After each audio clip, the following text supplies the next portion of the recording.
Student, आज हम लोग पढ़ेंगे क्लास 9th के हिस्ट्री के चैप्टर को, द फ्रेंच रेवोल्यूशन को आगे कंटिन्यू करेंगे। लास्ट क्लास में हम लोगों ने पढ़ लिया था कि किस तरीके से वर्कर्स और आर्टिशियन लोगों ने विरोध किया। जो फर्स्ट स्टोरी हम लोग पढ़े थे, लेकिन उसमें कोई पैटर्न नहीं था, कोई सीक्वेंस नहीं था, कोई मैनेजमेंट नहीं था, जिस कारण बहुत सारा प्रॉब्लम हुआ। ठीक है, मतलब वो सक्सेस नहीं हो पाया वो विरोध। तो इसीलिए अब उसको हम लोग आगे पढ़ेंगे। जैसे जैसे वक्त बदला तो थर्ड स्टेट में सामाजिक लोग, सोशल ग्रुप, जो मेनली मिडिल क्लास कहलाए। कौन लोग कहलाए?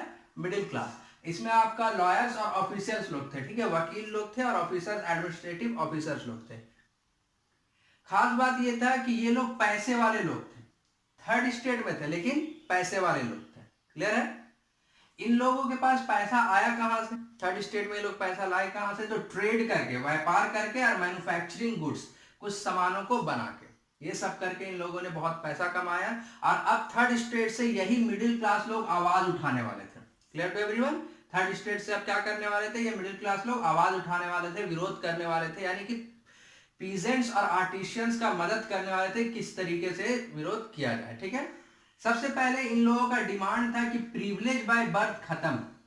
प्रिविलेज बाय बर्थ क्या हो? खत्म हो। याद होगा हम लोगों ने पढ़ा था कि प्रिविलेज बाय बर्थ मिलता था कि फर्स्ट स्टेट और सेकंड स्टेट को बहुत सारा फैसिलिटी मिलता था, उनके काबिलियत के अकॉर्डिंग नहीं, उनके क्षमता के अकॉर्डिंग नहीं। क्यों? क्योंकि वो उसमें पैदा हुए थे, इसलिए अकॉर्डिंग।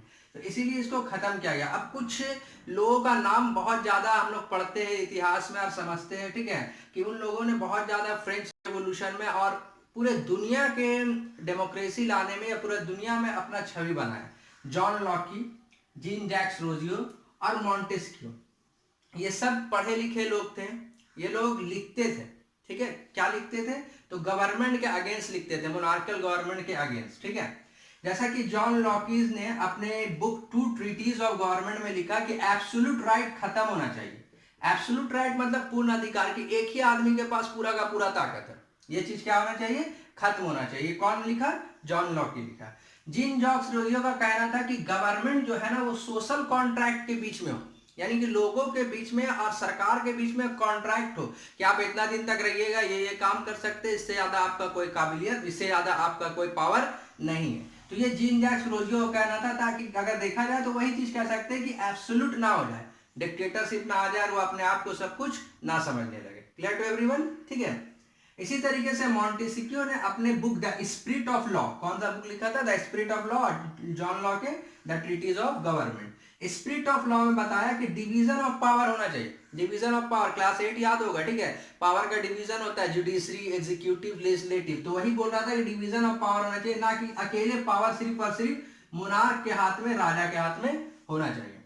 ये जो सोच था उसका, ये बेस्ड था यूएसए गवर्नमेंट के ऊपर। याद होगा कि यही लुइस 16 यानी फ्रांस का सरकार, ये यूएसए को आजादी दिलाने में, 13 कॉलोनीज को ब्रिटेन से आजादी दिलाने में मदद किया था। तो इसी के ऊपर बेस्ड था कि इंडिविजुअल का राइट्स होना चाहिए। वहां पे जब आजाद हुआ ना मुल्क, तो वहां पे इंडिविजुअल को राइट्स मिला, all are equal in front of law हो गया, प्रिविलेज खत्म किया गया और डिवीजन ऑफ पावर हुआ। तो यही सब चीज ये लोग कहाँ चाह रहा था कि फ्रांस में भी हो। कहाँ हो? फ्रांस में भी हो। कौन कौन? मॉन्टेस्क्यू हो, चाहे जॉन लॉकी हो, चाहे जीन जैक्स रोजियो।